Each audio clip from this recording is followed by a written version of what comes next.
കഴിഞ്ഞ LDF സർക്കാർ അംഗീകരിച്ച് നടപ്പാക്കിയ സ്ത്രീ സുരക്ഷാ പദ്ധതി, കണക്ട് വർക്ക് എന്ന പദ്ധതി, ഇവയെല്ലാം തകർക്കുന്ന നിലപാടാണ് UDF സർക്കാരിൻ്റെ ഭാഗത്ത് നിന്ന് കാണുന്നത്.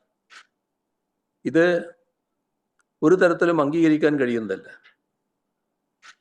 അടുത്ത ദിവസമാണ് കഴിഞ്ഞ ജൂൺ 11 സുപ്രീം കോടതിയുടെ സുപ്രധാനപ്പെട്ട വിധി വന്നത്. ഗൃഹജോലികളിൽ ഏർപ്പെട്ടിരിക്കുന്ന വീട്ടമ്മമാർ രാഷ്ട്രശില്പികളാണ്. അവരുടെ അധ്വാനം രാജ്യത്തിൻ്റെ പുരോഗതിയുടെ ആധാരമാണ്. ഇപ്പോൾ ചരിത്രപരമായ വിധിയിലൂടെ ബഹുമാനപ്പെട്ട സുപ്രീം കോടതി നിരീക്ഷിച്ച കാര്യങ്ങളാണിത്. ആ നിരീക്ഷണത്തിനും വളരെ മുൻപാണ് 2025 ഒക്ടോബറിൽ ഈ യാഥാർത്ഥ്യം ഉൾക്കൊണ്ട് LDF സർക്കാർ സ്ത്രീ സുരക്ഷാ പദ്ധതി നടപ്പാക്കിയത്. പാവപ്പെട്ട കുടുംബങ്ങളിലെ 35 മുതൽ 60 വയസ്സ് വരെയുള്ള സ്ത്രീകൾക്ക് എല്ലാ മാസവും 1000 രൂപ സാമ്പത്തിക സഹായം നൽകുന്ന പദ്ധതി. 31 ലക്ഷത്തിലധികം പേര് ഇതിൻ്റെ ഗുണഭോക്താക്കളായി ഉണ്ടാകുമെന്നാണ് കണക്കാക്കിയത്. കഴിഞ്ഞ ബജറ്റിൽ LDF സർക്കാർ ഇതിനായി 3720 കോടി രൂപ നീക്കിവെക്കുകയും ചെയ്തു. മാർച്ച് മാസം വരെ കൃത്യമായി പെൻഷനും നൽകി. ഇതിനൊപ്പമാണ് നൈപുണ്യ പരിശീലനം നേടുന്നതിനും പരീക്ഷകൾക്ക് തയ്യാറെടുക്കുന്നതിനും യുവാക്കൾക്ക് പ്രതിമാസ സ്റ്റൈപ്പൻഡ് നൽകുന്ന കണക്ട് വർക്ക് പദ്ധതി ഞങ്ങൾ നടപ്പാക്കിയത്.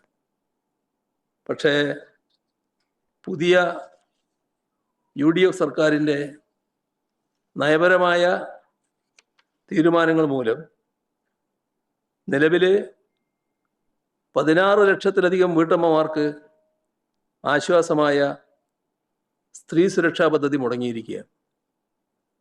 മാത്രമല്ല, ഇതിൻ്റെ ഭാഗമായി വന്നുകൊണ്ടിരിക്കുന്ന പുതിയ അപേക്ഷകളുണ്ട്. ആ പുതിയ അപേക്ഷകളിൽ നടപടി സ്വീകരിക്കുന്നുമില്ല. മുഖ്യമന്ത്രിയുടെ തന്നെ കീഴിലാണ് ധനവകുപ്പ്.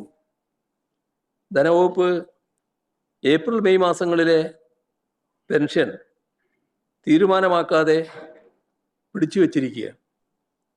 തുടക്കം മുതൽ ഈ പദ്ധതിയെ UDF അപഹസിക്കുകയായിരുന്നു. ഇപ്പോൾ ഇതിനെ പൂർണ്ണമായും തകർക്കാനുള്ള അണിയറ നീക്കങ്ങൾ നടക്കുന്നുവെന്ന് വേണം സംശയിക്കാൻ. സ്ത്രീപക്ഷ സർക്കാരെന്ന് മേനി നടിക്കുന്നവർ സ്ത്രീ സുരക്ഷാ പദ്ധതി ഇല്ലാതാക്കാൻ ശ്രമിക്കുന്നു. യുവജനങ്ങൾക്കുള്ള കണക്ട് വർക്ക് ആനുകൂല്യങ്ങളുടെ വിതരണത്തിലും സമാനമായ അനാസ്ഥയുണ്ടാകുന്നു. UDF സർക്കാർ അടിയന്തരമായി അവരുടെ നിലപാട് തിരുത്തണം. അവരെ പുതുതായി അപേക്ഷ നൽകിയവരുടെ കാര്യത്തിൽ പെട്ടെന്ന് തന്നെ തീരുമാനമെടുക്കണം. പെൻഷനും സ്റ്റൈപ്പൻഡും കാത്തിരിക്കുന്ന ഗുണഭോക്താക്കൾക്ക് കുടിശ്ശികയടക്കമുള്ള തുക പെട്ടെന്ന് തന്നെ വിതരണം ചെയ്യണം. ഈ പദ്ധതികളെ തകർക്കാനുള്ള രാഷ്ട്രീയ തീരുമാനം ഉപേക്ഷിക്കണം.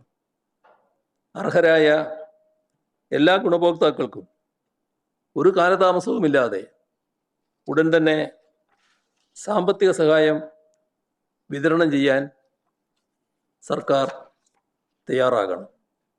പ്രവാസി പെൻഷൻ, അതും ഈ സർക്കാർ വന്ന ശേഷം മുടങ്ങിയിരിക്കുകയാണ്. ആ കാര്യത്തിലും പ്രത്യേക ശ്രദ്ധ വേണം. നമ്മുടെ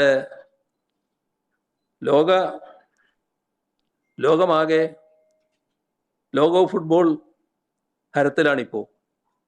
അപ്പോൾ നമ്മുടെ നാട്ടിലെ ആളുകളും അതിൻ്റെ ഭാഗമായി വലിയ തോതിൽ ലോകകപ്പ് മത്സരം കാണുന്നവരാണ്.